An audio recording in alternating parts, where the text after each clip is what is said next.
لبيك لبيك لا شريك لك لبيك إن الحمد والنعمة لك والملك لا شريك لك لبيك الله. Oh Allah the Almighty, Allahu Allah, protect me and guide me, Allahu Allah, oh, to your love and mercy. Allahu Allah, Ya Allah, don't deprive me Allahu Allah, from beholding your beauty. Allahu Allah, Oh my Lord, accept this plea. Allahu Allah.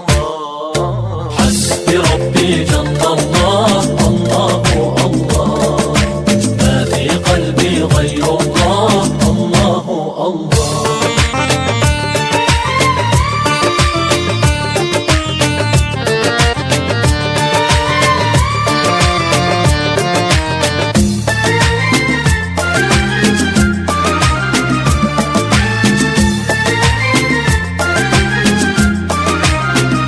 वो तन्हा कौन है, Allahu Allah, बादशाह वो कौन है, Allahu Allah, ओ मेहरबा वो कौन है, Allahu Allah, क्या ऊंची शान है, Allahu Allah, उसकी सब निशान है, Allahu Allah, सब दिलों की जान है. Allahu Allah. Hasbi Rabbi Jallallah, Allahu Allah, ma fi qalbi ghayrullah, Allahu Allah.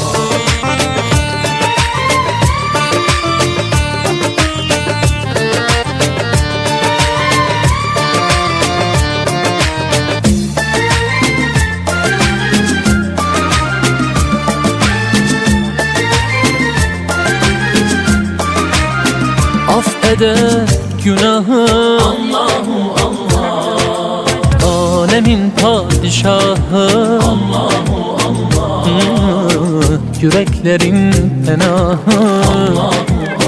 İşit Allah derdimi bu ahlarımı, rahmeyle bağışla günahlarımı, hayır eyle hem akşam hem sabahlarımı. Hasbi Rabbi Jallallah, Allahu Allah, ma fi qalbi ghayrullah, Allahu Allah.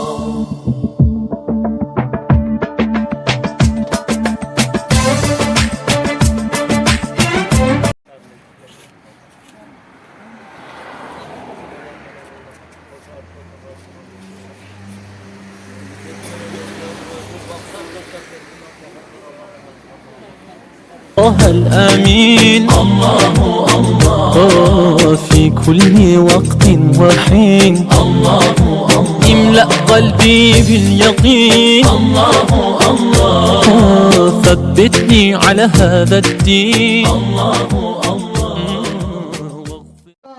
Ömür vergin, insaf vergin, iman vergin Allah. Büyüğünce bereket versin, kimin basa, de solukta kana.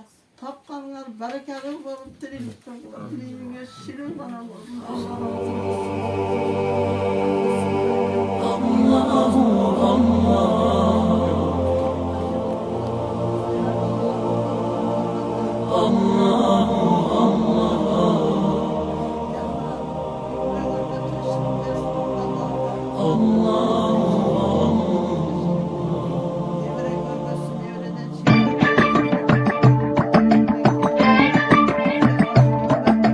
Oh Allah the Almighty, Allahu Allah, protect me and guide me, Allahu Allah, oh, to your love and mercy. Allahu Allah, Ya Allah, don't deprive me Allahu Allah, from beholding your beauty. Allahu